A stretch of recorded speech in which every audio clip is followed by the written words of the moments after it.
Meet the Mets, meet the Mets. Step right up and greet the Mets. Bring your kiddies, bring your wife. Guaranteed to have the time of your life, because the Mets are really socking the ball, knocking those home runs over the wall. East side, west side, everybody's coming down to meet the METS Mets of New York town. Oh, the butcher and the baker and the people on the streets, where do they go? To meet the Mets!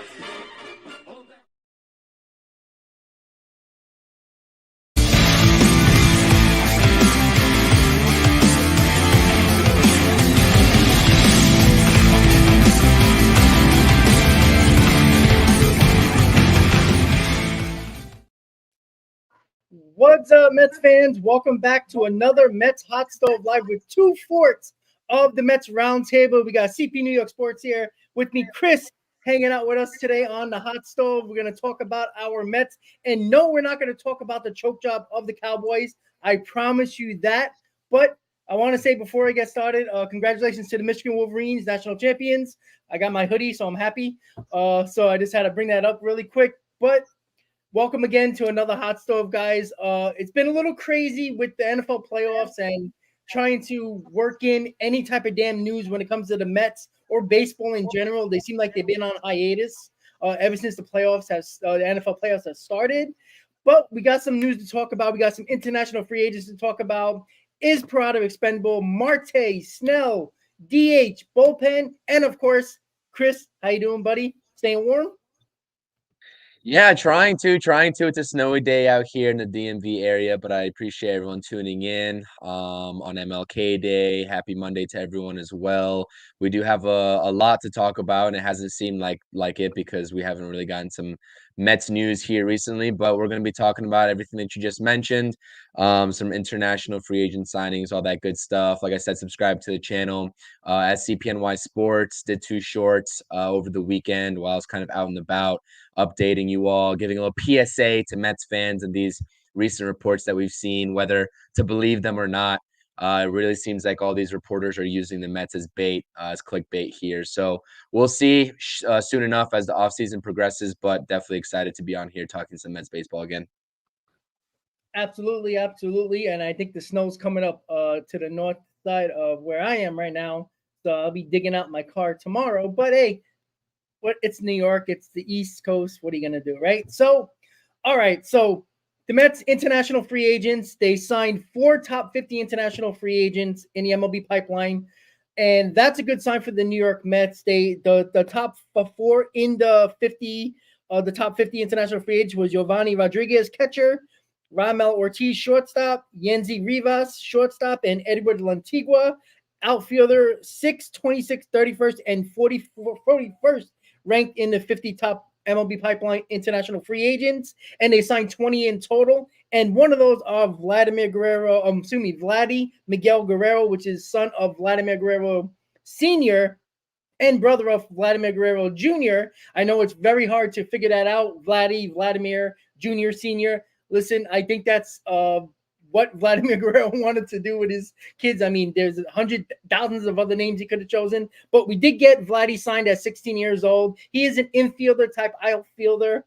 I believe he can play first base. I think he's a first baseman and can play a little bit of corner outfield, if I'm not mistaken. I was trying to read up on him before we went live, but that is good sign. So 20 international free agent signings overall, a lot of Venezuelan, a lot of Dominican, and one from the Bahamas, which is nice to see a couple of guys from the Bahamas holding it down, getting signed in the international draft. And his name is, if I can read it really quick, it is Bohan Adderley, is the Bahamian international free agent infield outfielder, and also a Colombian, which his name is Lionel Ramirez. So, Chris, when you heard the news, and we're going to talk definitely about the top international signing, that we're going to talk about the catcher in a little bit and why it's important when it comes to Kevin Parada. But what do you think about the international signings, and are you excited about these signings, considering the fact that the Mets have been lacking in the international free agent market. Basically, if you look at their international signings over the last 10 years, especially with the Wilpons, it was lackluster at best. So what do you think about the signings? Yeah, the talent has been lackluster in previous regimes. And actually, just to put a caveat on this, is that David Stearns, I learned something new today. David Stearns actually had nothing to do with these signings here. These signings were already set in stone in the previous regime under Epler, etc. So David Stearns is not linked to any of these guys, even though he has been in the Dominican Republic meeting with these guys and also watching Marte play, doing a little bit of a tour there. David Stearns doesn't have anything to do with these guys in terms of going out and recruiting and signing these guys. Nonetheless, a little bit of an update as of 3 hours ago as well. I'm not sure if anything's changed since then.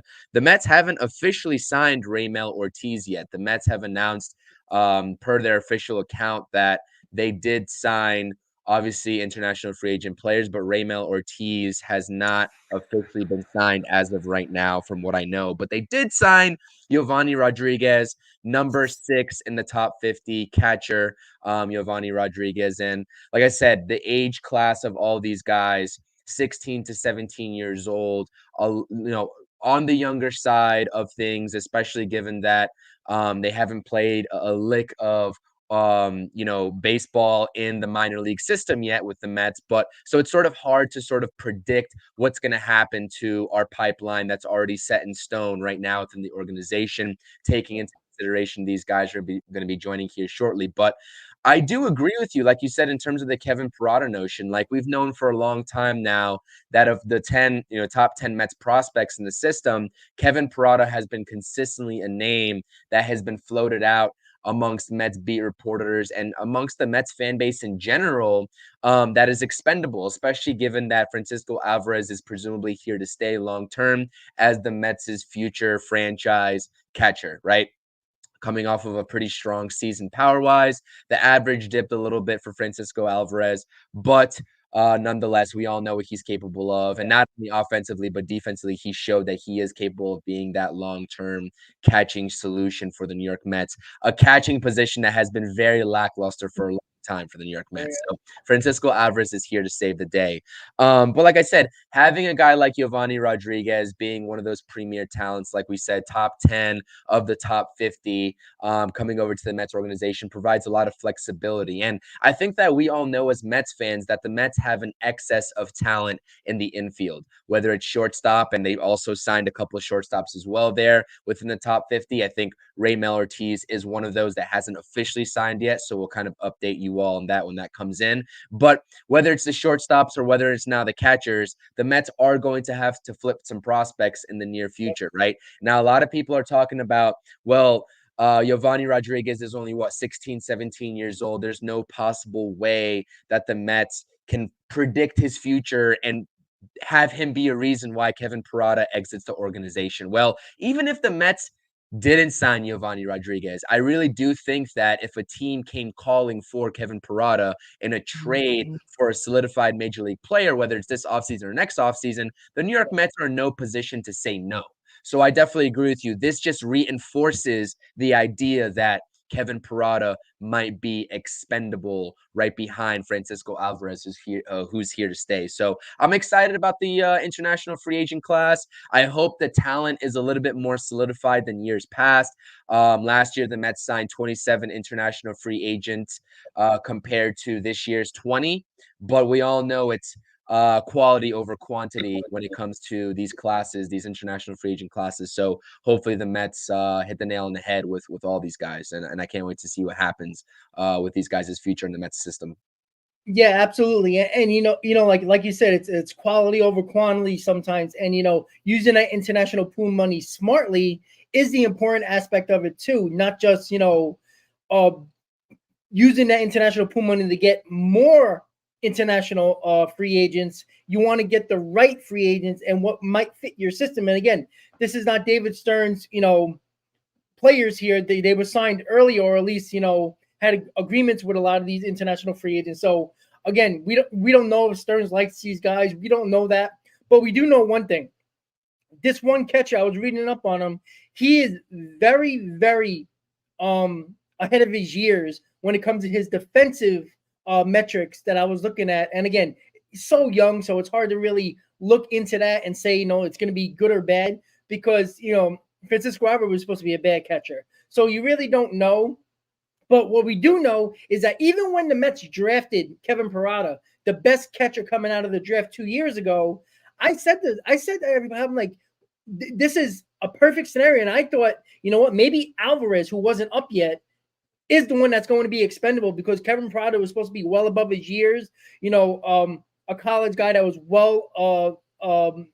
his bat was well put together when it came to what they were expecting. His defense was a little bit worrisome, but he got better, and they thought they can develop him. And I thought Alvarez might be on the chopping block, especially in the year when the Mets were one of the best teams in baseball in 22, that they would use Alvarez in the trade to get a big piece coming back to help this team push forward through a playoff run. And that really never happened. And now I'm thinking that Alvarez is probably established on this roster, and as hopefully the catcher for the next 10 years, you would think Parada is expendable. And teams love prospect catchers. For some reason, they love prospect catchers. If you look at a lot of the big trades that went around over the last 5 years, there's almost a catcher involved every single time in a blockbuster trade. So, and infielders, I know the Mets have a ton of them, but you know what?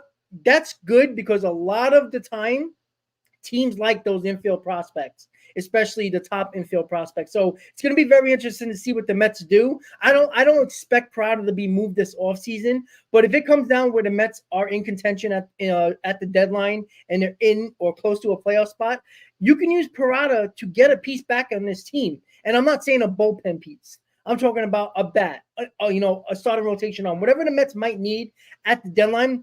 Kevin Parada can be expendable. I know we had a down year last year in the minor leagues, but everybody expects him to still be good. I believe he's actually out of the top 10 now in the Mets top 10 prospect list, but that's a good thing because that means that the Mets, what they brought in from the trade deadline and what, these international signings, I guarantee you're going to see at least one of them, maybe two, roll up in the top 15, maybe one in the top 10 shortly when the new updated top 10 prospect list comes up. And that's what I'm expecting when it comes to this farm system, because the farm system is getting better.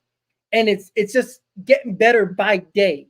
And this is just going to make it even better. And again, all these guys are not going to be able to join this roster and help this team next year, this year, 2 years from now. You got to choose. And this, unfortunately, the Mets had to go through a transition through their front office, and that comes with evaluating the team and the players. And you know what? It's unfortunate because a lot of Met fans last year wanted Stearns, wanted changes, and with changes comes evaluation. No matter what the team looks like, evaluation has to happen. You can't just go in here and Stearns starts to, say, I want this guy, I want this guy, I don't want this guy, I want this guy out of here. And then it ends up being a debacle. And this is what happened with Billy Epler and,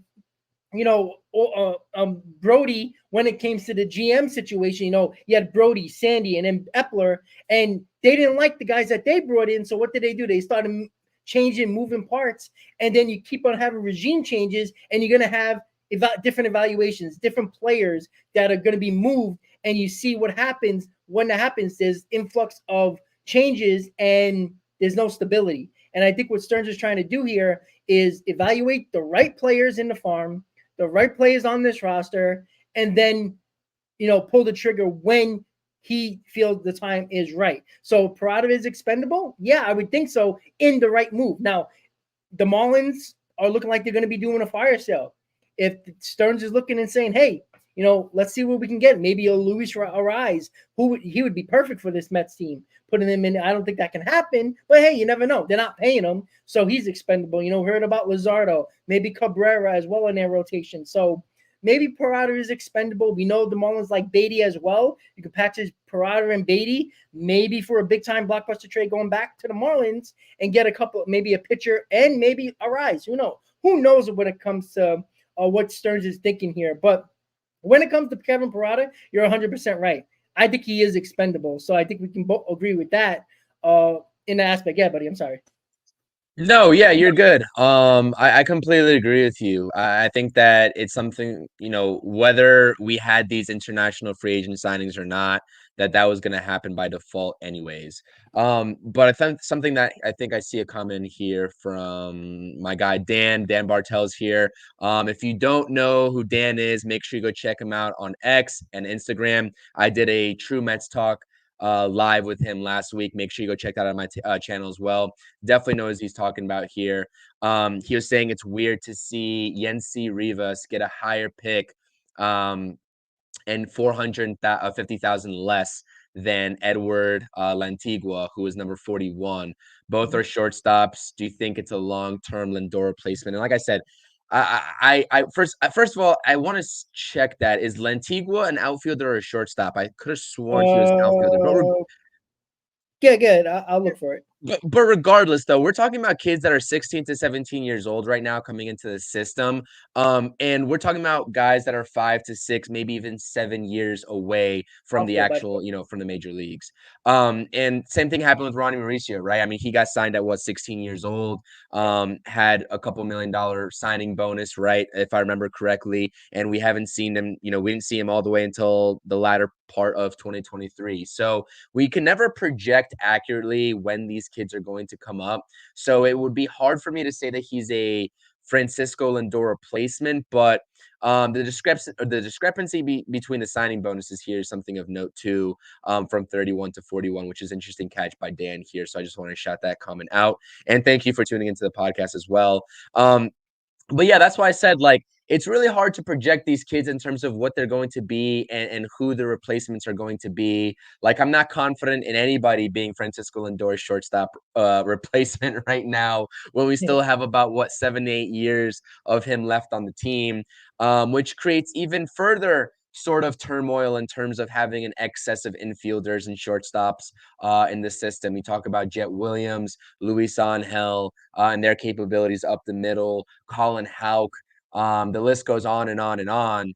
And it's just interesting to sort of project that. But it's a fun day. It's January 15th. We're still in the midst, right in the middle of the off season. And it's just something fun to talk about here, on this holiday while we're talking up here, Mets baseball. And it's fun to sort of sit here and project and try to talk about who's expendable versus who's not. But at the end of the day, I don't even think this front office knows as of right now. They're not going to rely on, to the counterpoint of anybody be expendable right now. I don't think they're relying on a 15, 16, 17-year-old kid that they just signed to be that right now in their minds of making someone else expendable, if that makes any sense at all. So it's fun to talk about the projections of it, but it is a little bit more difficult when you take that into consideration of the full scope. So that's all I got for. Yeah, and it's not Juan Soto getting signed internationally. So, I mean, they might be, who knows, but it's that's a needle in a haystack when it comes to those type of players. But yeah, I tend to agree. And when it comes to, speaking about internationally, Starling Marte, who is a guy that was very, very, very much missed in 2023, who was the biggest spark plug in 2022, and was probably the most important player on the roster in the lineup in 2022. And you see how much the lineup and the offense missed Starling Marte last year. He is playing extremely well in the Dominican Winter League right now. He's batting 367, OPS of 872 in 8 games. Started 3 games in a row in the outfield, played the entire game. He's bunting, he's stealing, he's hitting for well above average. And again, I'm not going crazy that he's going to bat 360, in Major League Baseball, but just to see that he's doing everything that we've seen him do in 2022 prior to his injuries, and doing it in the Dominican Winter League. And I already said this, if you get half of what you got from 2022 Marte in 2024, it's a tremendous upgrade. And again, I don't know what he's going to be. He is 35 years old. Can he play 130 games? And I think the Mets are going to be very smart, is why they got a Tyrone Taylor, a Harrison Bader, and why they got guys that can platoon in different parts of the outfield. The fact of the matter is they're going to give Marte rest. He might play 2 days, rest 1 day, maybe DH 1 day, keep him off his feet in the outfield, because I don't know if they're concerned about him too much defensively, not putting him in right field as much, but they want that bat in the lineup. They want him in the top part of the lineup. He was probably the clutchest and the most, I would say, the biggest spark plug in that lineup when he was batting second. I mean, it was Nimmo, Marte, Lindor, Alonso was one of the best 1 through 4 in baseball in 2022. Look at the numbers. They were just perfect. I mean, once you get past 4, it was a problem in 2022. But Chris, if Marte can be healthy, and I'm not saying be an all-star, play 150 games, but if you can keep that bat in the lineup, and I think that's why the Mets might not go. We'll talk about the DH a little later, but they might use Marte a lot more at DH than we probably thought about. If we can keep Marte healthy and keep that bat in the lineup, there's no reason why you can't expect him to do what he's been doing his entire career, batting close to 300, giving you 25 home runs. I think you can get that from Marte, Chris.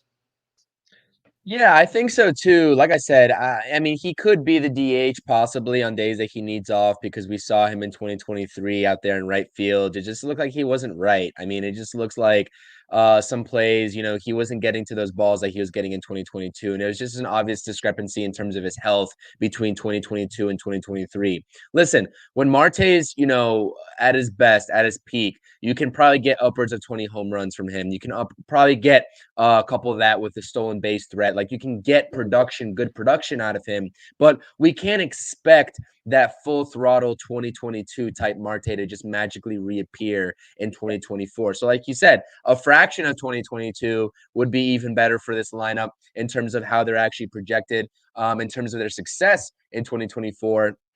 Would be awesome. That's something that type of production would make this lineup light years ahead of what everyone's projecting them to be right now. Yeah. And like I said, I'm not expecting him to be an everyday DH, and I'm not really expecting him to be any sort of protection behind Pete Alonso. When we talk about DH is still on the market, I think that whatever we've said on this podcast, on these live streams, whether it's on your channel here or on my channel, the True Mets Talk podcast, none of that negates what the Mets need in a DH this offseason in terms of a free agent. They still need to go get that bat in my eyes. Whether they do or not, or they go in-house is another question, and that's only up to the front office to decide. But if it was up to me to decide, just putting on my GM hat here, then I'm going to go sign a free agent DH all day long. Yeah, right here, Marte 275, 19 home runs and 75 RBIs. I'll take that all day, Joel. Honestly, I'm going to take even less than that. I take 270, 15 home runs, and 75 RBIs can remain consistent. Like, even that part of Marte's game, I'll take. It's going to be interesting to see where the Mets hit him in the lineup, because right now he's projected to hit 5th right behind Pete Alonso, and I quite simply just can't see that being like an option. Like, if the Mets want to win ball games and they want to maximize production from the middle of the order, I don't think Marte is a 5th hitter anymore like he was in 2022 for the New York Mets. And that begs the question, right, with Francisco Alvarez. I don't think he's ready to be that player either at the 5th spot. So who do you really throw in there? That is something that the Mets have to figure out, because Mark Vientos isn't that guy either. You know what I mean? Like, there's not one single player right now in the Mets, either system or on this roster right now, in the 40-man roster, that I can confidently say I want to throw him right there behind Mr. Pete Alonso in the 5th spot.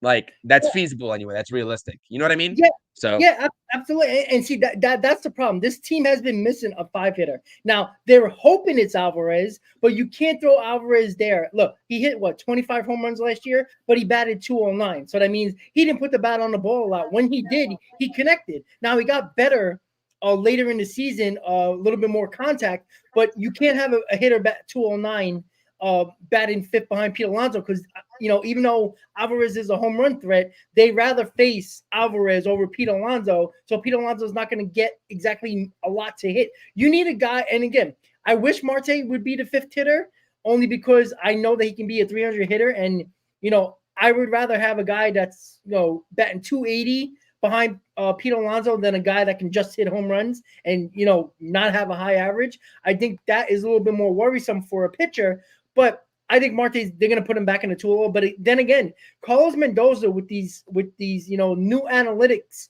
that your best hitter should be batting 2nd, and you saw with the Yankees, Aaron Judge is batting 2nd a lot, and usually your best hitter is batting 3rd or 4th. That's where I'm not sure where this lineup's going to be, because I would not be shocked on opening day Pete Alonso's batting second. And the whole analytical guru nerds are going to say, well, he gets an extra at bat. You want your guy to come up in the first inning, your best hitter, which makes sense. I don't like it, but that's the way the trend is. If you look at a lot of baseball now and a lot of the teams that use analytics, life or death, they're having their best hitters batting second. And I don't want Pete Alonso batting second. I think that's a bad idea.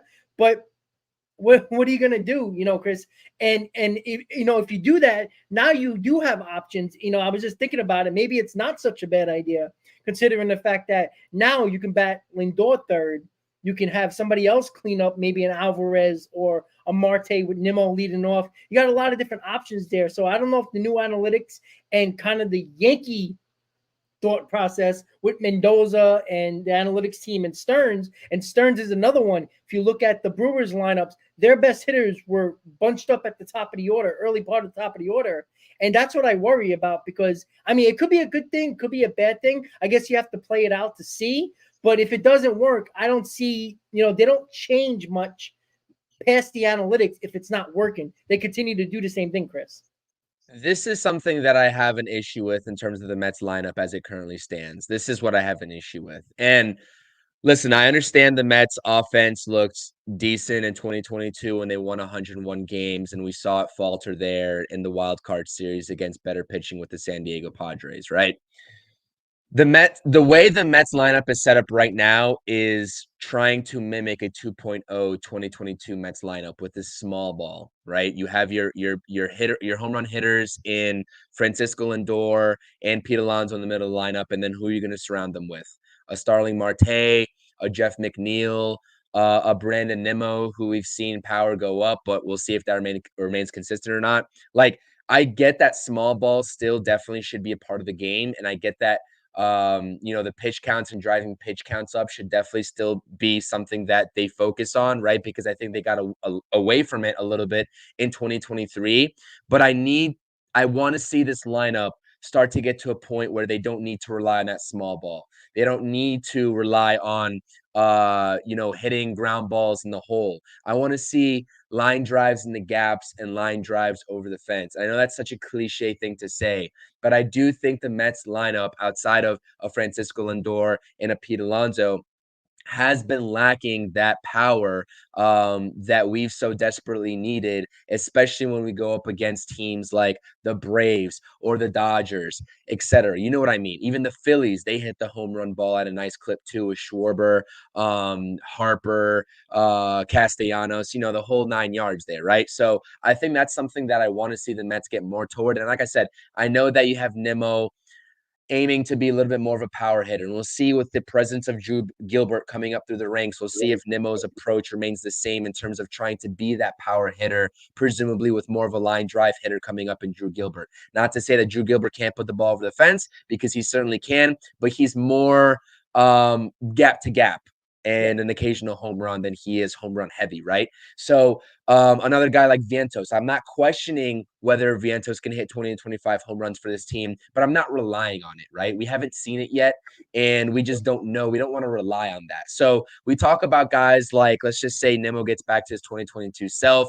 Lack of power there. Jeff McNeil, lack of power. Starling Marte, presumably lack of power. Harrison Bader, lack of power. Like, we need to start prioritizing these home run bats, which is why I've been lobbying for a guy like Justin Turner, because he can do both for you. He's a gap to gap hitter that'll get you 20 plus home runs easy.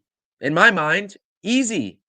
And I think that we need to start sort of expecting that or calling for that if we're Mets fans. But I'm not sure what they do with the DH spot here, because we've seen these numerous reports of, well, the Mets have budgetary constraints. Oh, wait, the Mets are in on Jorge Soler now if his asking price drops. Like, we just don't know as Mets fans talking up here and speaking about this team what they're going to do in terms of their budgetary cap. Like, we know that this team should go out and get a DH externally, right? But we just don't know if they're going to do so. So like I said, the Mets lineup is probably in a better spot than we all probably give them credit for, given on what Beatty and Marte does, or do, I should say. But still, they're lacking that power bat, and it's going to be in the 5th spot, and I just cannot reasonably see any sort of rationale in terms of having Marte back consistently fifth in 2024. Pete Alonso doesn't deserve that. Francisco Lindor doesn't deserve that. They deserve a hitter that pitchers are going to be scared of when they have to face Pete Alonso coming up with, let's say, 2 outs and 2 runners on, right? Pitchers right now are comfortable pitching around Pete Alonso in that sort of situation because who's behind him? The Mets have to force other teams' hands and put someone capable of striking fear into opposing pitchers' hearts right behind those two guys. Because right now, the way it stands, the Mets lineup is simply not scary. It's serviceable, but it's not scary. Yeah, and if that makes sense. Yeah, it does make sense. And you know what? We'll skip over the Blake Snell rumors and we'll put it together with the bullpen targets. Sure. But let's bring up the more of the lineup with the DH, which we're looking for that fifth hitter in our lineup behind Pete Alonso. How much? I mean, Pete Alonso you would just assume with a little bit of a better hitter. We don't, say it just a power bat, somebody that brings fear to a pitcher and say, wow, if I walk Alonso, this guy can take me deep. And, a solo home run turned into a 2-run home run, and now it's a game changer, right? And how better would Pete Alonso be if he had that protection in the lineup? Would he hit 10 more home runs? Would he see 2 or 3 more balls over the plate a game? That can make a difference of him hitting 50 home runs a year. And that's a game changer. How many home run games did the Mets lose this year early on in the season that could have made differences? I know, that's not directly always that time in a lineup, but you see it all the time that, this game came up and look, Pete Alonso basically was trying to do too much because he was trying to reach for a slider outside, that he was trying to get to because he knows after him, it's going to struggle. And that's the problem that the Mets had, even in 2022, even though Canna was serviceable and other guys were serviceable behind him, and the lineup was just doing its thing in 2022. They had to string together 3-4 hits many times to get a couple of runs in, because after Alonso and Lindor, there wasn't much power there, and Nimmo wasn't the power hitter he was in 2023 2022 that he was in 2023. So that's where I'm really, really concerned about with the Mets right now. And I think the rumors when it comes to Soler, I think is a little bit more factual, only because of the fact of David Stern's track record. 3 things: power, pitching, defense. That's what he's always done with the Brewers. He never pivot from those 3 things ever. He would rather lose a little bit of average and put more power in the lineup, because one swing in the bat could change the ball game. And look, I'm all for average, and I've always been that way. I think power. Look, the Mets hit more home runs in 2023 than they did in 2022, and they won 75 games. So I think there's a lot of ways to win in baseball, and I know it leans towards having more power in your lineup to win ball games, but you see it all the time in the playoffs, right? The Phillies' downfall was when they didn't hit home runs in the playoffs, they lost. They could not score runs. The Rangers, even when they won the World Series, the power basically pushed them into a championship. But if you look at the entire playoffs, they got a lot of big hits that weren't home runs either. They had guys that were batting 260, 270, 280. Not a lot of guys that were batting 210. They had the best average in baseball amongst all the teams. And that was the big reason why I thought they were that lineup was so good, because not only did they provide power, but almost everybody in their lineup batted over 260 with they put the bat in the ball. And when you put the bat on the ball, you make the defense have to make plays. And not all the time that happens, Chris. And that's what I'm saying when it comes to that. And I don't 100% agree with you on the power aspect, which, look, you can win a lot of ways. Do I want more power? Absolutely. I think this team needs a little bit more power instead of relying on Lindor and Alonso. And, even though Alvarez can hit 25 home runs, but again, if he's batting 210, that's not going to do nothing. I'm telling you right now, it's everybody loves Kyle Schwarber until he strikes out and he doesn't put the bat on the ball, because if he doesn't hit a home run, he strikes out. And that's what I worry about with Francisco Alvarez. I need him to bat at least 240 to make me feel comfortable putting him behind Pete Alonso, because he's just another one of those batters that don't put the bat on the ball, and when he does, he'll hit the ball over the wall. But it's few and far between, Chris. And I agree with you with the power because this team needs another power bat. But I think David Stearns is going to provide that. I don't think he trusts Vientos either. I think he's just walking the company line right now, just saying all the right things. But I think deep down, and I truly think that David Stearns is in on one of those bats, even if it is Martinez, Turner, or Soler. Any one of them would help this lineup tremendously. But the fact of the matter is, that's why I like Turner too. Like, honestly, like, would I cry about Soler? Absolutely not. But Turner is the guy that I think just fits everywhere. He puts the bat on the ball behind Pete Alonso. He can sneak in a home run every now and then. And remember, the gap hitter, you know how many balls he hit the right center last year that should have been over the wall in most ballparks, but not Fenway Park? He could have easily had 28 home runs this year. And him batting close to 300, man, he's just perfect. And I know the age, Chris, but yeah. I give me one of those guys. Because if you go into 2024 with either Vientos or Alvarez behind Pete Alonso, it's a lot of hope than actual confidence in those two guys protecting Pete Alonso. Yeah, and I'm not saying the Mets have to stock up on like 40-plus home run guys all throughout the lineup. That's not what I'm trying to get at. And I think Carlos is saying here, he said CP, fair enough. Pete not having protection behind him doesn't excuse him chasing every freaking outside slider that he's been pitched. That's on him, regardless of who's hitting behind him. And I think a lot of people don't realize that the Mets are just not and have not been a good situational hitting team. Like they were in 2022, even though there's a lot of times where I saw them runner on third, less than 2 outs, just hit the ball the other way. If they're giving you the run, just hit the ball the other way. And they just refuse to do so. It'd either be a strikeout or it would be a pulled outside pitch, and they just roll over to the shortstop or the third baseman, and they can't get the ball in, the runner in. And the same thing with that San Diego Padres series. Situational hitting just wasn't a part of the Mets' agenda. And that's the same thing with Pete Alonso here. Now, I won't discredit Pete Alonso's mindset. This is a genuine question that everybody has to ask themselves when we watch this Mets team and Pete Alonso is coming up to bat. In a big situation, knowing who you have behind you with 2 outs, let's say, with runners in scoring position, are you more inclined to expand that strike zone as a hitter, knowing that you're supposed to be this guy to go up there and drive these runs in and presumably not take a walk to leave it up to a guy like McNeil or Marte to go and ground out to end the inning? I'm not saying that is the right mindset to have, but you can't not think of what's going through their heads going up to the plate there. So, like I said, situational hitting, it's all about situational hitting. That's why I agree with you. We're in complete agreement here.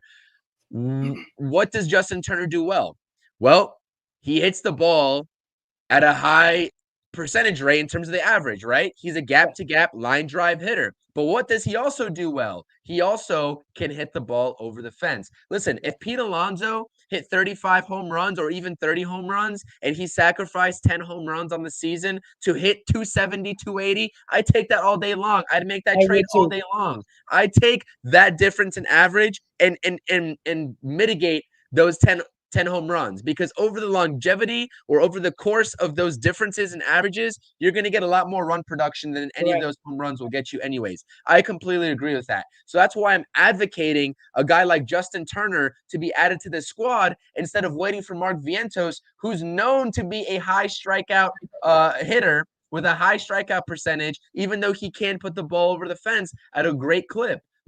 That's a give or take situation. Same thing with Jorge Soler. Although he doesn't strike out a ton like other people like to say he does, I think he's at around, I want to say 26%. League average is around a little bit over 24. So he does strike out more than league average, but it's not egregious like a Teoscar Hernandez, who's at 31%. And I think Joel is saying in here, Teoscar Hernandez got $23.5 million to the Dodgers. What is Jorge Soler expecting?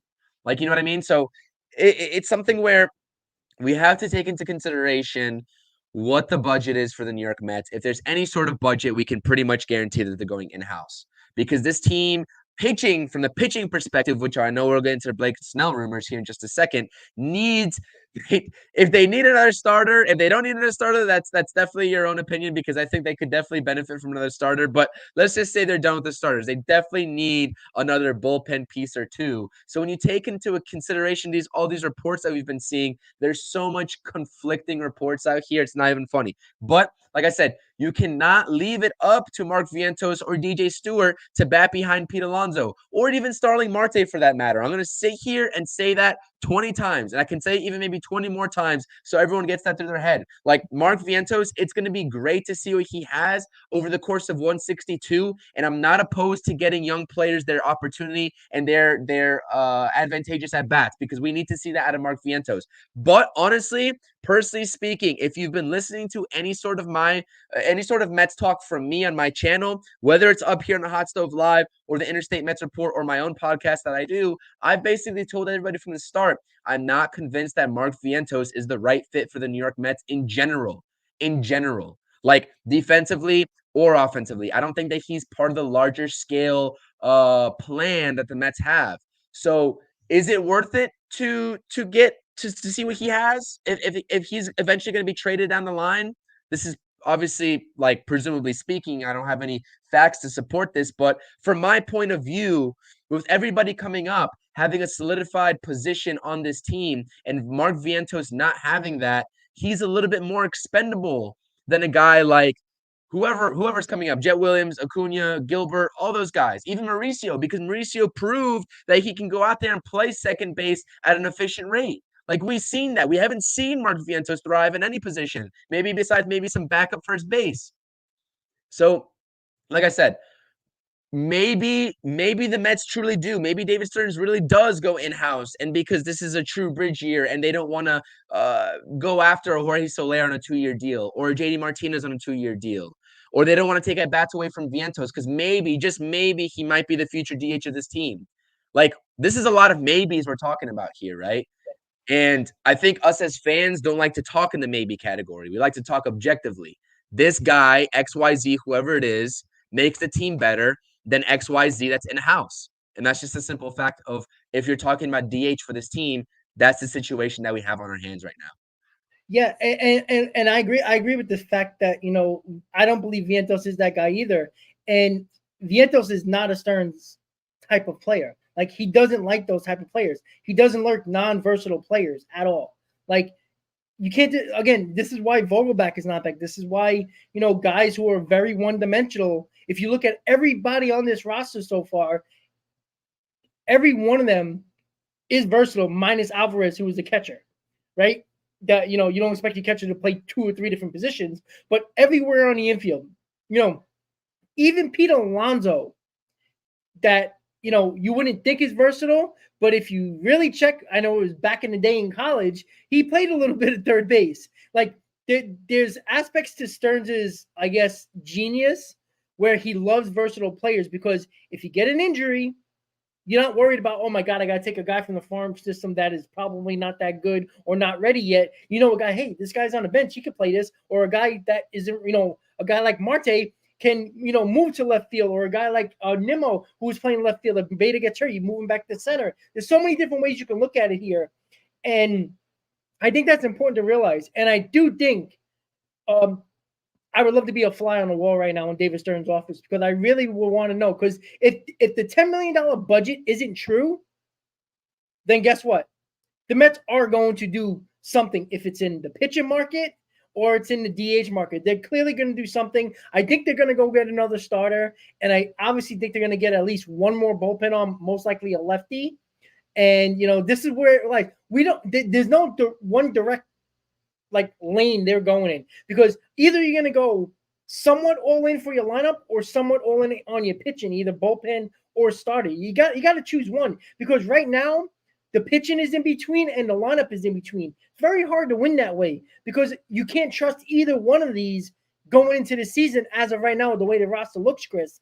And that's why I think maybe they are looking at Blake Snell, because they did talk to Blake Snell. Maybe they are saying, listen, we're not going to give you a 7-year deal. We're not going to give you that $250 million that the report came out that's what Boris was starting with, like an 8-9 year deal, 270. I mean, if you give that to Blake Snell, put that guy in an insane asylum because he should be fired on the spot.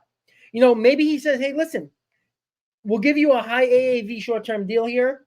We'll work with that. And, you know, even if it's like the $40+ million over 2 years, maybe Snell will do that, maybe not. But they have to put their foot down either on the pitching side or the offensive side. And either one would make me okay. Like if you want to focus more on the pitching, focus more on the pitching as the rest of this offseason if you're not going to go get a DH bat and make it in-house. Because I can't go into the season, and I don't think they believe they can go into the season, not at least feeling somewhat confident in either side of the baseball on the field, you know, offensively or defensively, pitching wise. You have to choose one. The defense looks good, but you know, if the pitching's getting rocked, the defense really does not matter that much. So that's where I really wonder that around the same time, you know, it was Justin Turner. Oh, now the rumors with Martinez. Now the rumors with Soler now. Like, and now you heard all of a sudden Blake Snell after the Yankees ran away from his asking price and other teams ran away from his asking price. Maybe the market does come back to the Mets pitching wise, and maybe they will, you know, jump in last minute for Blake Snell when it's getting closer and closer. I think we're 30 days away from pitchers and catchers.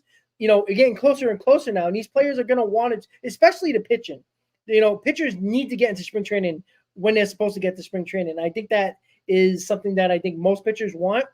But I mean, Chris, at some point they got to choose here, because if they walk into this season, the pitching the way is maybe they get one bullpen arm. Say if they get two bullpen arms, a lefty and a righty, quality arms. Yet the starting pitcher is what it is, and the lineup is what it is. Vientos is your DH. What do you have confidence in? Because right now I don't have any. Either one. What can win you a ball game? Can pitching? Can the lineup? You're trusting for a lot of hope.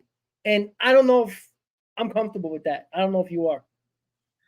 Yeah, you're not only looking for a lot of hope in terms of the talent aspect for one of those position groups to win you a ball game or lock it down when you have the ball game, the lead in the ball game, but you're also hoping and expecting a lot of hope in terms of these guys all staying healthy, right? Because injuries do happen, and you know, as much depth as the bullpen has, right, and all these signings that we've seen on two-way contracts or minor league deals, like, I'm not sure the Mets are set up in a position in terms of great depth outside of that, right? The starting rotation. I mean, they have Buto and McGill and Peterson coming back, but like, are you really confident in those options if, say, Luis Severino goes down with an injury again? Because I'm sure as hell not any single one of those guys. I think maybe out of those guys, I'm most confident in Jose Buto, which is pretty sad to say the least. Same thing with the offensive side of the ball. Like if Harrison Bader goes down, like, you know, God forbid, like I hate to speak about potential injuries here, but let's not act like these guys haven't been injured that we're naming here for at least the last couple of seasons, predominantly. Then who steps in? Are you going to rush Drew Gilbert to come in? Or are you going to rock with Tyrone Taylor and DJ Stewart starting in your outfield? Like, that is something that the Mets do have to question themselves. And I'm not saying that every team out there, every championship team has all the depth in the world, right? They're relying on these starters to stay healthy and provide them the bulk workload of games played and innings played. But it is definitely a concern, right? Especially if you don't get a DH, if you don't get those two bullpen arms like we've been clamoring for, if you don't get another starter, it gets very worrisome because the Mets don't have the best injury history. Let's just face it. Let's call a spade for what a spade is. The Mets do not have the best injury history. And I see a lot of people here saying, I think Carlos said Soler for a 3-year deal. Like, I don't want to just give Soler a 3-year deal for the sake of giving him a 3-year deal. Like, Soler's a guy that's hit 20 plus home runs only in 3 of his 10 seasons, right? The consistency in Soler's numbers aren't great. You know, 2021, we're talking about 27 home runs and he hit 223. Like, he hit 250 last season with 36 home runs. That definitely plays for the DH category, but what are we going to get in terms of consistency? And we're talking about, I think he projected him at 20.5 million. Like, not to sort of go after Carlos's take, because I certainly would be happy with Soler if he signed today. Absolutely. I'm not going to say he's not, but when we talk about consistency, is Soler going to be dependable over those 3 years? That's something that the front office has to gauge whether they're going to go into that. But regarding these Blake Snell rumors, like you have here up here highlighted right underneath me, I don't buy it, man. I simply don't buy it. I can't buy it. I dropped a video on this. I've been talking about giving Mets fans a warning about listening to these guys like Hector Gomez or like any other no-name reporter out there that has 200, 300 followers. No disrespect to you if you do, but that hasn't been linked to any sort of MLB insider sources. It hasn't gotten anything right as of yet. And we see more and more and more accounts popping up onto our timelines talking about Mets are interested in this, Mets are interested in that. Oh, well, if, quote unquote, if these players' asking prices do drop. Like, we're expected to sit here and believe that Blake Snell, who is probably wanting and asking for a 6 to 7 year deal with the New York Yankees, is automatically going to get rejected and go like, okay, fine, I'm willing to take a 2 or 3 year deal since the Yankees don't want me. Like, I'm not buying any of that until some more solidified reports come out. I think that it's not out of the realm of possibility that a guy like Jorge Soler or Blake Snell drop their asking prices compared to what they want at the beginning of the offseason, but we're certainly not at that point just yet. We're not at that point just yet. So like I said, like I don't think that there's as much desperation on these players' sides like we've been hearing within these reports. Now, like I said, 3 years, you give Blake Snell the AAV that he wants. Yeah, maybe that's a good get because you solidify. We talked about before Imanaga signed. Like we need another solidified guy. Presumably, we would like one that's on a little bit of a longer term deal because next year you're going to have the same problem in the rotation. So Blake Snell, 2-time Cy Young Award winner. I'm not going to sit here and say he's a scrub, but I'm not giving him a 6 or 7 year deal like he wants right now. So if his asking price, and that's a big if it comes down, sure, maybe the Mets are in play there. But I'm not buying it just yet. And I think a lot of people have to sort of decipher for themselves and have to be able to sort of go on Twitter or go on any social media platform and realize who's giving these reports, like who's actually behind these reports and is it credible or not. I'm not getting my hopes up for a Soler or a Snell. I'm just simply not until I hear otherwise. So, like I said, great players. They definitely would fit right into the Mets system. Like I wouldn't be opposed to any of those guys coming in here at the beginning of the rotation for Blake Snell, a 1-2 punch of Snell and Kodai Senga, or Soler dropping into that 5th spot right behind Pete Alonso. I would never sit there and complain objectively given what those guys have accomplished in the league, fitting them into the Mets roster somehow. I just don't think it's feasible right now. And I think that these reports are just using Mets fans as clickbait to drive their own agendas. Quite simple. Yeah, and you know what? There's not a sense of urgency from the players to sign, and there's also not a sense of urgency from the teams to be willing to sign or, cough up big time offers or, contracts. Like this baseball offseason, not only has there been no sense of urgency from the player side or the team side, the reporters, even the reputable ones, have been so bad this offseason where you can't even, besides Will Salmon, Passan, like they're the ones that seemingly are in the know and have more than enough information to go out there, but they're not putting nonsense out there, like the Andy Martinos who needs to write a story for SNY or they're going to kick him to the curb. So he comes up with, what's going to rile up a fan base? He always going to mess with the Mets fan base, right? Oh, the $10 million, because he brought that up. Nobody else brought that up. Everybody quoted him. So, if Joel Sherman, who I don't really trust anymore, a John Heyman, a Passan, Salmon, guys like that, they didn't bring that out there. They didn't post that up there. They didn't find that out. Why Andy Martino had to bring that up right after they signed Sean Manaea. It seems like every time the Mets make a sign-in, Andy Martino comes out and says, well, you know what? This is not going to happen anymore. He always brings up something negative to dampen our expectations. And this is what I worry about as just a baseball fan. The fact of the matter is, we can't trust anything at this point. If you have 300 followers, 400,000 followers, 1 million followers, whatever, it's not trusted anymore. And this is why there needs to be a set period for free agents to sign, because we're going through the motions here and we're all looking stupid, even though our opinions aren't stupid. To some people they might be. Our opinions are out there, and what we believe should happen or will happen. It's such a basically a big big mix of nonsense, and you get content like this that we're trying to figure out are the Mets doing. Are they going to spend more money? Are they not? Are they budget restraint? We just don't know. That's why, yeah, who wouldn't want Blake Snell? I know we don't want it for 7 years, but if you got him on this team, you're not going to worry about year 6 or 7. You're going to worry about year 1 and 2, right? That's the way we think as fans, right? Because I don't think anybody's thinking about the Lindor contract 6 years from now. They're worrying about what he can do now. You think Met fans who says pay Alonso anything, if they give him 10 years, $300 million, are you going to worry about year 8 through 10? No, you're going to worry probably about 1, 2, 3.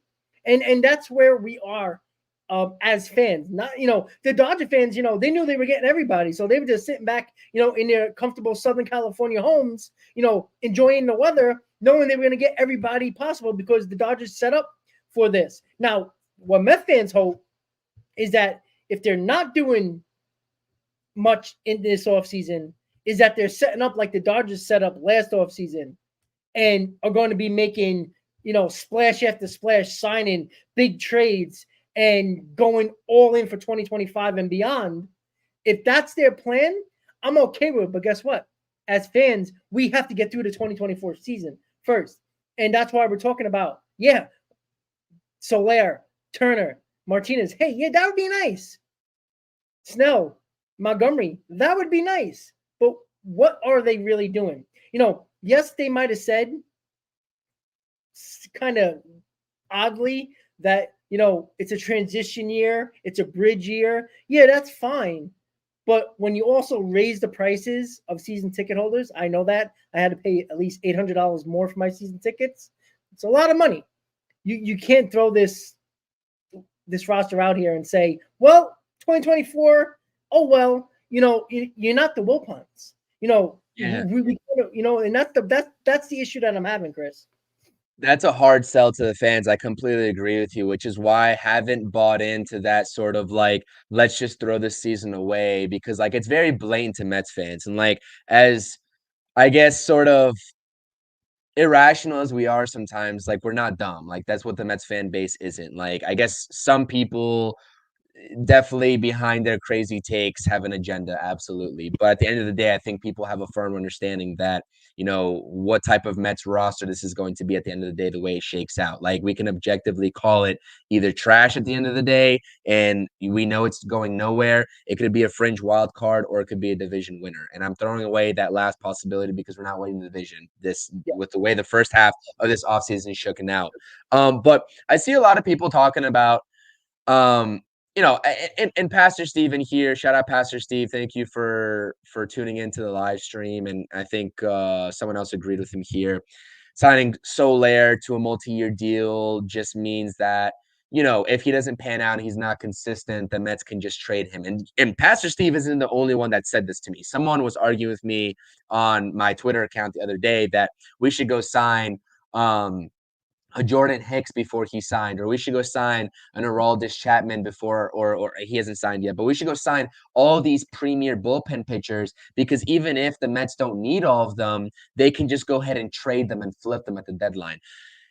Listen, there's a reason why the Mets presumably haven't been able to trade Starling Marte. As much as they probably have wanted to, maybe, they're not going to be able to trade that contract, right? Coupled to the fact that he's going to come back and probably ride out this contract to begin with. But a team like the Phillies, who gave Nick Castellanos 5 years, $100 million, we've been hearing rumors about a potential trade market for him, and the Phillies may be letting him go.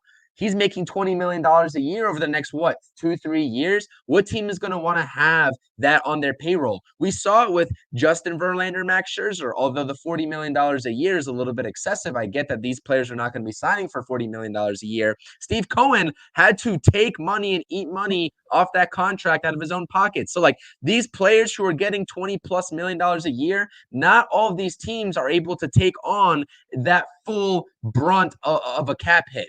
And yeah, we did it with Tommy Pham and David Robertson. We didn't have to pay Jack Squadron contracts because they're on a 1-year deal worth $10 million or less. I think Tommy Pham was even less than $10 million of the New York Mets. That's why we were able to sell him off to a low market team or a smaller market team like the Arizona Diamondbacks and didn't have to pay anything of his contract.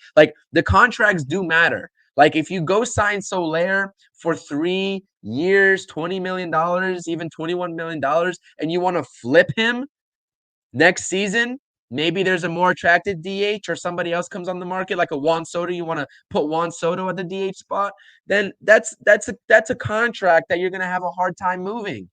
I think a lot of people don't realize that. They're like playing MLB The Show. Like, it's not MLB The Show, people. Not every team is going to be able to take on $20 to $25 million AAV. That's all I'm saying. And I get it. Like, that's probably like if I was playing at MLB The Show, hell yeah. Let me go sign the entire free agent market and flip them for prospects like we did this last season. That's great and all fine and dandy, but it's just not feasible. It's not feasible. And at that point, you go into the whole merry-go-round of why the Mets are in this position in the first place. They've already been there and they've done that. And this is the reason why we have to sit up here and talk about the Mets not signing any free agents this season, because they've been there and they've signed these players to 3-4 year deals like Justin Verlander or Max Scherzer. They signed them to those 3-year deals worth the high AAV. They were going for it all, and they missed out on it. And that's what happens naturally. Even when you have the richest owner in baseball, the salary cap does catch up to you, and these owners are not going to want to pay in excess of $100 million of luxury tax every single season. Sorry, I know a lot of people already know that, and I may be going on a tangent, and maybe those weren't even the people in the comments' original sort of thoughts, but I just needed to say that because, like, regardless if it's on here on YouTube, I've seen a lot of that discourse happening on Mets Twitter, and I just have to debunk that because that's just not feasible. Yeah, and Lonnie brings, the Dodgers spent $1,000 for free agents. Yeah, but what the Mets are claiming they're going to be doing in 2020 in this offseason in 2024, the Dodgers did the same exact thing. Is to why they spent $1 billion. And let's not forget that the deferred payments on Ohtani's contract allowed them to do that. If Ohtani says, "Listen, I'm not taking any deferments. I want $70 million a year," they would have never would have been on Yamamoto because nobody was expecting them to be in on Yamamoto once they signed Ohtani, because they thought $70 million a year, that's a lot of money. Yeah, they might have traded for Glass now, but they would have never been on Yamamoto. And Lonnie, I understand what you're talking about, but look what the Dodgers did last year. They signed Martinez to be their DH, and that was it. They let Trey Turner go to the Phillies, and that was a move that was a little shocking because everybody thought that the Dodgers would try to keep Turner, and they didn't do that. They didn't spend a lot of money at all last year. And Dodger fans, and I remember this because I have a couple of Dodger fans I went to college with, and they were pissed. They were like, "What are we doing? Why are we wasting years of Mookie Betts and guys like that, and wasting years of the best players in baseball with Freddie Freeman and stuff like that as well?" And you wonder why, and then you realize they took a chance on doing not much in 2024 and hoping they had a good year. Even though the Dodgers are probably going to make the playoffs, I can assure you right now, they were not expecting the season they had during last season. They were not expecting that because the fans were not expecting that. So if the Mets are doing that, they better spend a ton of money next year because there's money coming off the books. They're clearly setting up for 2025, but you still have to have a 2024 season. And Chris, I said this on a couple of hot stoves before and on my videos. They're on the wait and see approach. They're on a holding pattern right now. They're going into the season as a let's see what happens in the first half, because they do have a lot of tradable contracts right now going into the season. If they're not doing well and not really looking like they're in a playoff position or close to a playoff position at the deadline, they're trading a lot of these contracts that are expendable, and you can probably get an asset or two. Look what we got for Tommy Pham and Canna. It was actually, you can get stuff for guys that are desperate, teams that are desperate for certain types of players. There's always arms that are needed. If Manaea is having a good season, but again, if they are having good seasons, maybe the Mets are in a better position. I do think if the Mets are in contention at the deadline, they will make moves and be buyers. But if they're not doing well at the deadline, they will be sellers. And I think Stearns is setting up this first half in a holding pattern. And they'll strike when whatever is the necessary moves to make, depending on how they look in the first half, Chris. That's what I'm looking at right now. And I don't know if that's a bad thing. And, it's hard to, kill David Stearns in his first year as president of baseball ops, because he is an evaluator right now, because He didn't get any of these guys. He didn't sign any of these guys on the roster prior to taking this job. And that's where we are right now. And it's hard to kill him this offseason. You know what I'm saying? Yeah, I agree with you. I'm not gonna go after David Stearns right now. He's 4 months on the job. Like he's taken over an organization that's in cap space purgatory. I've been saying that on all my live streams. I've been saying that on all my appearances here. Like I'm gonna evaluate David Stearns next offseason when he has the full arsenal at his helm. One thing here, I know Carlos, we've been kind of going back and forth in terms of why we would or wouldn't give Soler that long-term deal. The only thing that I'll say here is, and Carlos, if you don't know what comment I'm talking about, he said even if he's not confident in having him as his DH, he's going to be better than Vogelback or whoever else. He's a lot more confident than having Vogelback or whoever else the Mets have had. Other than Justin Turner, but he's confused on why I don't want or why I only want a DH for 1 year. So like this goes back to the wait and see part of your take, Rob, right? Like are the Mets really like we have DH options next offseason regardless? Like there's bats on the roster that can be that DH long term next offseason that we can sign. My thing is like if you go sign a Jorge Soler or a Justin Turner for a 1 year deal and you end up bombing the first half of the season and you want to do the same thing 2.0 that you did last trade deadline and gaining all those prospects, you're a lot more likely to get a haul back for a Justin Turner or a Jorge Soler on a 1 year deal than if they're on a multi-year deal, especially a Jorge Soler, right? Like even if the Mets signed Jorge Soler and the Mets were terrible at the trade deadline, by the trade deadline, I'd still want them to pursue options in terms of the trade market for Jorge Soler. Like, and that's going to be feasible on a 1 year deal more so than a 3 year deal. And I know that that might not be the most popular of takes, and you're definitely certainly, free to agree with me. Like, I'm not expecting everyone to sit up here and agree with me. This is why I'm giving my takes, and I like reading the comment section about what you all think. But like I said, it's a wait and see type season. This first half is going to dictate what happens at the trade deadline, and that's going to dictate the second half of the season and what sort of prospects we see come up. Right? So like it's a ebb and flow process. Like we have steps in this process that the Mets are methodically taking. Like they've told us, don't expect us to be division winners. We're not going to go sign the cream of the crop this offseason, but we're going to be competitive. And they kept it open-ended like that because they're going to say, hey, if it comes to the trade deadline, the rationale for doing exactly what they did last season in terms of flipping these guys for prospects is like, hey, we signed XYZ prospect. You saw our prospect, or we signed XYZ free agent. You saw in the offseason. We tried to be competitive, and it didn't work out. Yeah. That's the rationale they're going to give us. Without hurting the farm system. Without hurting. Exactly. So, like I said, I'm just trying to sort of see 3 steps beyond what the Mets have already planned out. Like the Mets already have planned out that 3-step process. And I think a lot of fans, like, I'm not saying that we have any in the chat, but I'm saying a lot of fans, objectively speaking about the Mets, are only short-sighted. Like, why aren't we signing XYZ free agent? But I don't think they understand that it's a wait and see game till the trade deadline. And like it can't be a wait and see game at the trade deadline if you sign these guys for 3 to 4 years. Right. And I'm not saying that you have to go out and trade Jorge Soler because there's other guys you can trade if this season's a bust, like Sean Manaea on a nice little short-term deal. Someone would probably take a flyer on him. Maybe if Severino proves himself again in the first half and the Mets are terrible, they can go flip Severino for some nice prospects, a nice haul. But like I'm just trying to like maximize the Mets' return in the event that they don't pan out to what we all expect them to be. Now that being said, I will flip the other side of the script and sort of agree with you, Carlos. Like I'm in the full realm of let's contend. So that's why I'm like, I do want Jorge Soler on this team. Like, I'm not saying I don't want him on this team.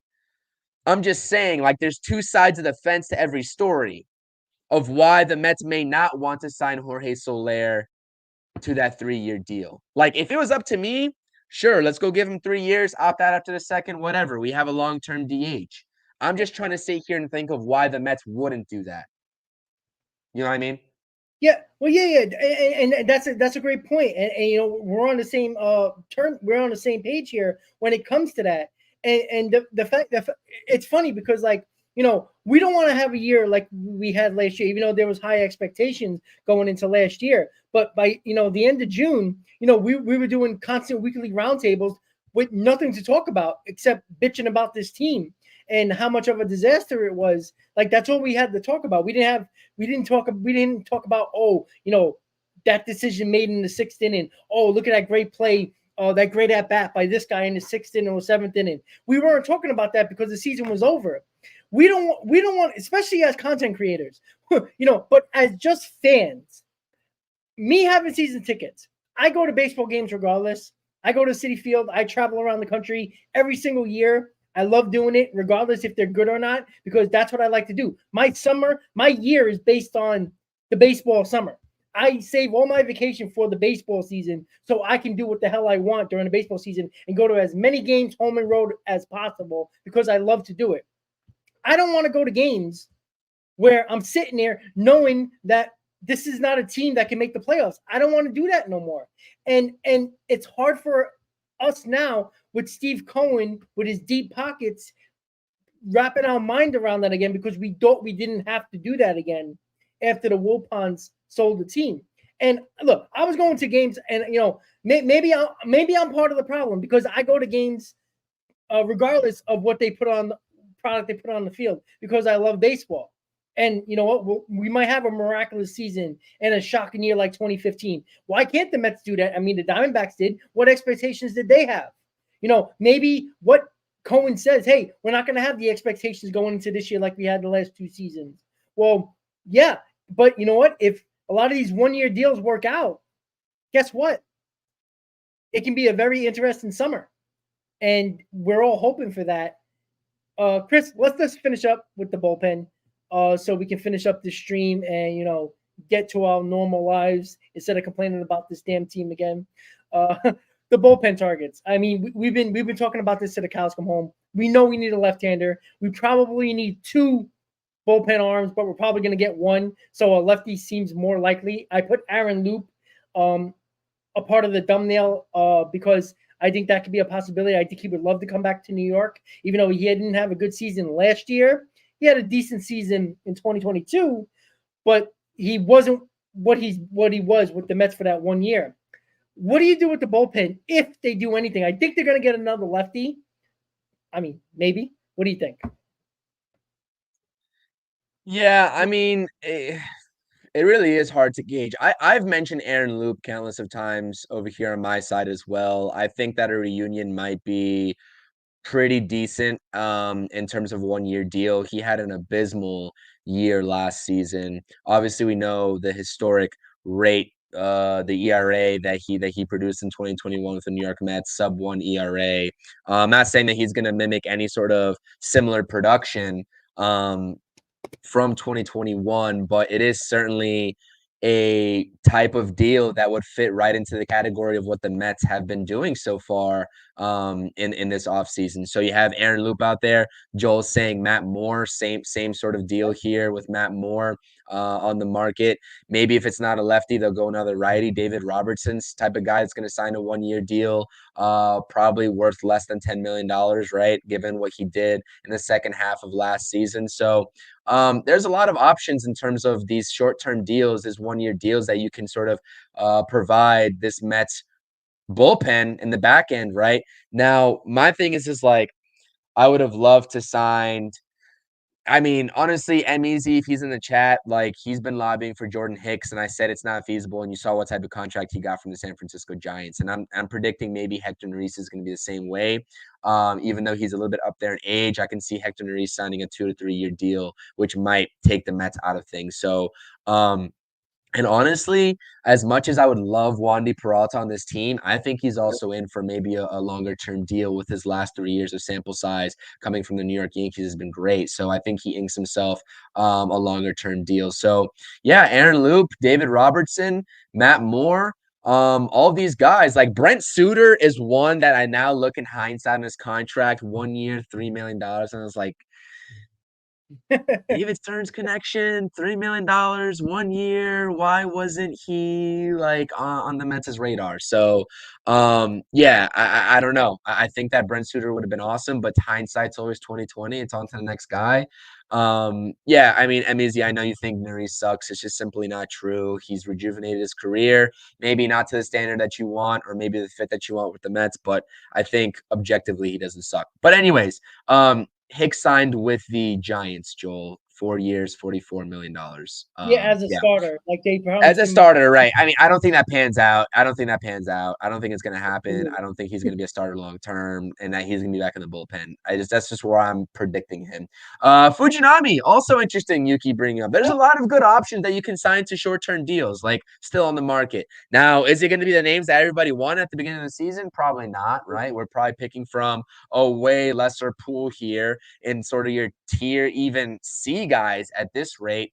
But I do think that a guy like Aaron Loop certainly plays. A guy like David Robertson certainly plays.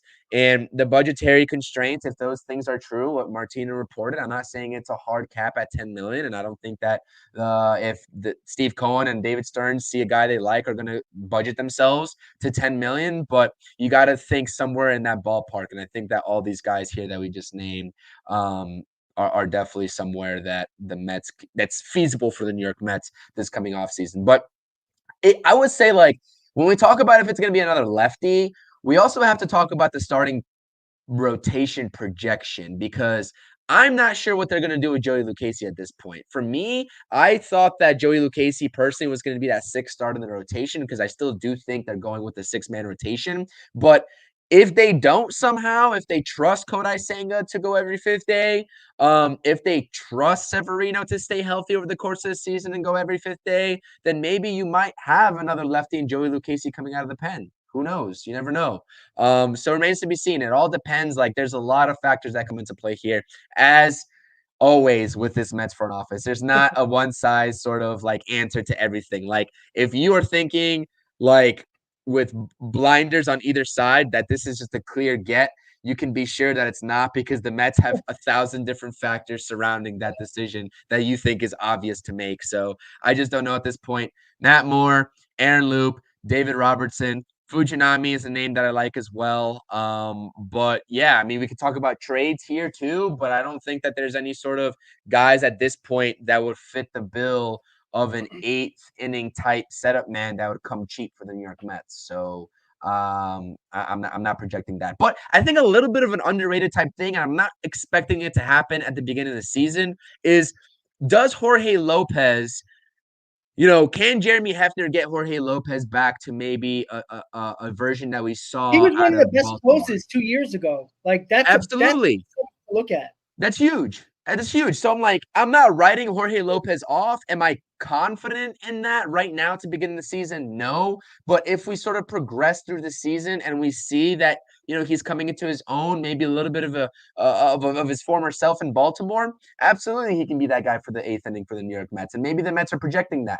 And also, 1 year deal, by the way. He can also be flipped at the trade deadline if things don't come to fruition as well. So I think the Mets are pretty set in terms of whatever route they tried to go and they expect to go. But here, I like to talk about the Mets in terms of if they're going to be competing as a playoff contender, as a wild card contender, right? I'm never going to try to sort of say we shouldn't get this guy because we're going to be tanking. Like I'm never going to go in that category. But it does have to cross your mind how all in terms of a playoff spot are the New York Mets' front office. Like I can't answer. You can't answer that. Nobody in this comment section can answer that. So I guess we'll see. But yeah, it's Ghost, man. Shout out to Ghost, Kodai Senga. I'll be rooting for him all the way. We'll see what happens if they get him that secondary sort of pitcher, whether it's via trade. I know we haven't talked about Dylan Cease.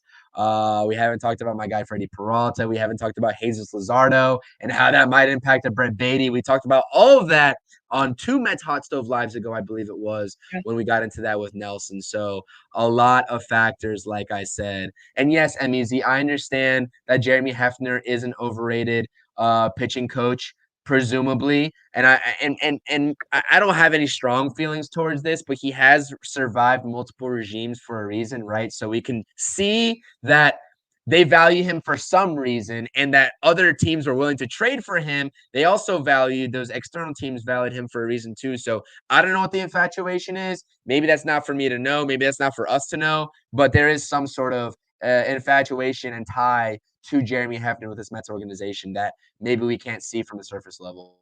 Yeah, and either I tend to almost agree with you, but you know what? Nobody was talking about Jeremy Hefner in 2022 when Scherzer and DeGrom went down, and Peterson and McGill stepped up in this rotation big time. Nobody was giving any credit to Jeremy Hefner. They were giving credit to McGill and Peterson. So, and I know they both digressed last year, but again, nobody was talking about Hefner last, 2 years ago, and now they're talking about him again. And I agree with you. I don't think he's done a lot, but again, like Chris just said, there's a lot of teams that are willing to trade for him, and a lot of teams that are looking to go after Hefner. I think the Mets, he has that new, I guess, philosophy that a lot of organizations like, and that's why he's survived a couple of regimes already, like Chris said. So we'll see. And back to Suter for a second. Suter is also from Ohio, and he also said that he in a report from the Ohio whatever paper it was, saying that he was willing to take less money to go back home than taking a few $1 million to places that he wanted to be further from home. So I guess that might have been a reason as well. Lastly, Drew Gilbert and Luis Angel Acuna are going to be starting the year in AAA, Chris, and that's going to be very, very interesting because AAA, we know what it is. It's just they're just keeping them there until they're ready to get called up, and I think it's going to be very quickly, to be honest with you, because you don't put those guys in AAA to prove anything, because AAA isn't what it used to be. It's AA where you need to prove it. So they're just there to be closer to home. I know Binghamton, Syracuse, it's close, but to be in AAA for any reason, if Beatty starts off bad, watch out for Acuna. You could see somebody Acuna going to third, maybe in a situation like that. But I tell you right now, having Acuna and Gilbert in AAA tells me that the Mets are very confident that these guys are going to be called up rather shortly next year, in my opinion. And Jet Williams getting a spring training invite to the Major League Major League Baseball spring training, Major League spring training. That also tells me that Jet Williams, they're taking a hard look at him, because if Brett Beatty does not perform and Jet Williams does, would they give Jet Williams the job in 2024? Yeah, because why give him the spring training invite to the Major League Baseball part of spring training? That's because they didn't do that for Gilbert or Acuna.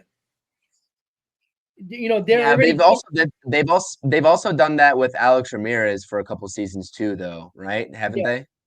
So there's two sides of the argument. Yeah, I mean, I agree with you, though. My stance on this. The only reason why I said that, and sorry to cut you off, but because they already said Acuna and Gilbert to AAA and didn't really say where they're going to put Jet Williams, they might think that he's already past Acuna and Gilbert, who are probably right on the cusp of being ready. Like, I think they think Jet Williams is probably the closest being ready as a position player. And I think they want to push. I think another reason why they might want to be pushing Brett Beatty a little bit, giving him a little competition at third base since Mauricio went down with Jet Williams. Which isn't bad for him at all. Like, we've been saying, like, that Brett Beatty better have his head on a swivel this season, because, like you said, we have guys that come up as reinforcements now, and he's not the next best thing. It's just sliced bread in the Mets organization anymore. That time has passed him. As unfair as it is, in a 120-game sample size, not even a full year's worth of a full season's worth of a workload. That is absolutely the case at this point for Brett Beatty. So it's an unfair type business, but this is something that Brett Beatty now has to deal with in terms of having guys that are right on his back. And I mean, but more so towards that point with Jet Williams, like what you just said, or Drew Gilbert and Acuna starting off in AAA, what does that say about maybe the Mets front office's confidence level in the current Mets roster that they're putting together? That they'll change it very quickly if things are not working out early in the season. I guarantee you, if the Mets start off slow in April and the outfield is not doing what Stearns wants, why wouldn't they bring them up? Just to give a little bit of a jolt to the fan base.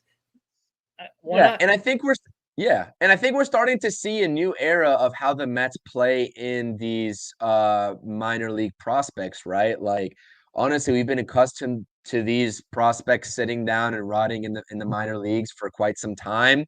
I've said it numerous times, like I'd like to see the Mets start jumping guys from Double A to the majors like they did with Michael Conforto. It ended up working out pretty well for them in the long run with Conforto for a couple of years there. Until the whole unfortunate situation happened with the injury, et cetera, and Boris pretty much screwing him over. But anyways, that's not the point here.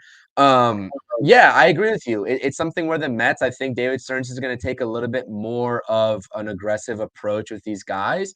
And I don't want to say that the the Mets don't believe that they're putting a true contender out there, but it makes me wonder, like, are they just BSing us and just saying, hey, like, we're going to try to sign these guys with knowing that this isn't going to be a successful team in the first half and we can have these guys get the experience in the second half. Like, I'm not saying that because honestly, how much worse can it get from last season? I think the Mets are shaping up to win more than 75 games. I've been on record saying that, but there's two sides to every fence. So like I said, like it might indicate that they're not confident in a Harrison Bader at all. He's just a placeholder for the first half of the season until maybe he gets pawned off to another team to be a defensive replacement on somebody else's bench. Like nobody really knows. Like, will we see half of the guys signed this offseason on 1-year deals like Manaea, Bader, Jorge Lopez? Will we see them for the second half of the season? And I think it is all contingent, like you said, on how successful these guys do. We're not sitting here saying they're going to be better than the Phillies or the Braves, but we'd like to at least see some competitiveness and sneak into a wild card. And if that's not feasible, then you can bet your bottom dollar. Mike Vasil's coming up. He's going to get the opportunity. You can bet your bottom dollar. Maybe they bring up a guy like Drew Gilbert. Whether it's before the trade deadline or after, I think that he's going to be pretty much ready. I think whatever I see from him in the minor league farm system, I mean, he's been showing why he could be a potential 5-tool player. I mean, everything about his game I like. And Jet Williams probably, like I said, the consensus to be maybe the most ready of them all, even given his stature. I know a lot of people push back on Jet Williams' ability to hit for power at the major league level, given his stature, but I won't discredit the kid. He's been rising through the ranks and he's been doing something right in order to get here in a short amount of time. So props to him. I think the Mets are set up in any case in 2024 for an interesting season nonetheless, because if it's not winning baseball, then we're going to see what these prospects are about. And it's going to be just as exciting, to be honest. Yeah, honestly, very true, very true. So let's finish it up with our final words, your final thoughts, Chris. As the Eagles are losing 13-0, which is always nice as Let's Cowboys. go. But yeah, so give me your final thoughts about, I guess, the rest of this offseason. I guess what projections you might have with this team right now. I know you brought it up really quickly, but your final thoughts and talk whatever you got to talk about with your channel, buddy. Yeah, man, my channel, like I said, I talk about the New York Mets. Like this is a team that I love, but I have to be realistic about them, and I talk about them in an objective light. Like I'm not a downer type of Mets fan where I'm gonna just continually crap on them. Like why didn't they go after XYZ? But I'm also not gonna gas them up and make them out to be something that they're clearly not going into 2024. So if you want to hear more objective Mets talk, come over to my channel, subscribe to the channel at CPNY Sports. I run my own podcast as well, True Mets Talk, and we obviously do the live streams on Fridays, and we'll be doing Tuesdays and Fridays on the Interstate Mets Report when the season finally kicks off. But like I said, I'm projecting the Mets to at least be better than last season. I think that the signings have been pretty decent given the nature of what we've been expecting all along with this offseason, and especially when we got into the offseason, what the Mets have front office has truly showed us they're going to be doing this entire offseason with the 1-year deal, short-term deals, and pretty much using this as a bridge year. Like I didn't buy it at the beginning of the offseason, but now we're pretty much here. We've been giving a blatant answer, right? We've been given a blatant answer from this team. So yeah, I think 80 to 82 wins is certainly feasible. that'll put you at least in contention for a back-end wild card spot if that's something that the Mets front office is seriously gunning for. But if not, like I said, there is going to be prospects coming up. And I think that Yuki even said Christian Scott here as well is probably one of the better pitchers in the system, to be honest with you. He's better than Mike Vasil in terms of everybody's projections right now. But Mike Vasil has just been a little bit further on along the lines in AAA so far. So we'll see how they play both of those situations out. But like I said, nothing but love to the chat. Thank you guys for coming in here and tuning into this podcast, this stream. We do this every Monday night unless some crazy news happens with the Mets, then we'll do a little impromptu. So turn on those notifications to both of our channels, subscribe to both channels, hit that thumbs up on both channels. And it's a pleasure talking about this team with you, man, regardless, because honestly, it's been fun. Even if we don't have the most exciting of news to talk about in terms of the Mets going through with these signings, it's been fun to at least sort of project what the Mets' next move might be. It's been fun to do that at the very minimum. So I am hoping everybody else gets a kick out of it that's been coming here and chatting it up with us. And I thoroughly appreciate everyone's support. So I'll leave it at that. Let's go Mets and have a great rest of your night. Absolutely. Projections are always fun until the projections are not what we expected, but you get to hear us rant and bitch about it the entire season. So enjoy. So you can find him at CP New York Sports on X, and CPNY Sports Network on YouTube. Like, subscribe, all that fun stuff. Another Mets hot stove in the books.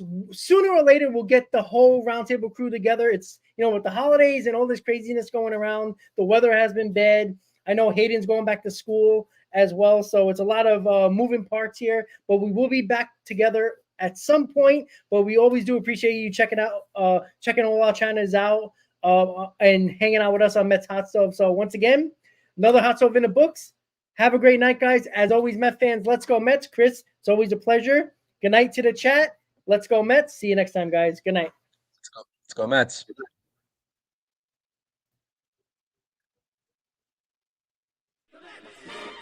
Oh, they're hollering and cheering and they're in their seats. They go to meet the Mets.